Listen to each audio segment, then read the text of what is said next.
Ville congolaise, des voix s'élèvent pour demander aux autorités des explications. Et parmi ces voix, celle de Joe Washington Ebina. Il est notre invité ce matin, en ligne avec Laurent Corot. Bonjour Joe Washington Ebina. Bonjour. Qu'est-ce que vous avez ressenti en voyant l'opposant gabonais Guidzo Bandama quitter le territoire congolais avec l'équivalent de 2 millions d'euros en petites coupures? J'ai pensé à une population qui souffrait. J'ai pensé à une réalité congolaise qui est désastreuse. C'est incroyable de concevoir que les autorités congolaises au quotidien nous parlent d'une crise financière. Ils nous disent entreprendre des accords avec la Banque mondiale et autres pour chercher des fonds. Il n'y a même pas d'ambulance dans les villages. Il n'y a même pas de centre de dialyse qui coûte à peine 150 à 200 millions. Et on voit un individu qui sort comme ça sans explication. Pour nous, c'est un scandale. Finalement, c'est une indifférence à la misère des Congolais. Mais qu'est-ce qui vous fait penser que Guidzo Bandama a pu toucher de cet argent des autorités congolaises ? Cet argent est une somme très importante.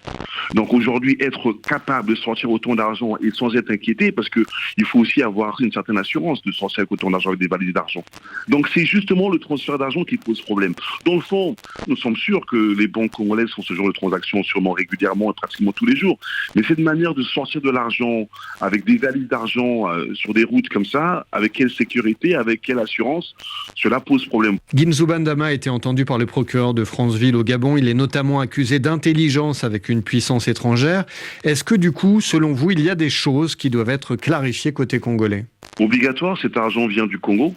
Cela fait déjà 4 jours, mais le gouvernement congolais n'a pas donné d'explication. Nous demandons qu'il y ait une explication du gouvernement, parce qu'il faut expliquer à ces pauvres Congolais, à ces retraités qui ne touchent pas leur pension, pourquoi il y a autant d'argent qui circule, et pendant que eux n'arrivent pas à vivre correctement. C'est un scandale pour nous. Et nous demandons qu'il y ait une explication judiciaire à ce sujet. Je crois que les Congolais, qui sont d'abord les premiers concernés, doivent savoir d'où vient cet argent. Au niveau du Gabon, ils ont leur travail à faire. Cela ne nous importe très peu parce que la vérité doit venir de l'origine de l'argent. D'où vient cet argent? Si ça sort du trésor public congolais, nous devons savoir. Guidzo Bandama, lui, dit qu'il s'agit d'argent qu'il aurait gagné pendant l'époque où il était aux affaires au Gabon. La manière de transférer cet argent est une manière qui n'est pas crédible et qui est floue. Pour nous, si cette justification doit être légale, elle doit donc passer par des institutions financières reconnues. À ce moment-là, il n'y a aucun problème.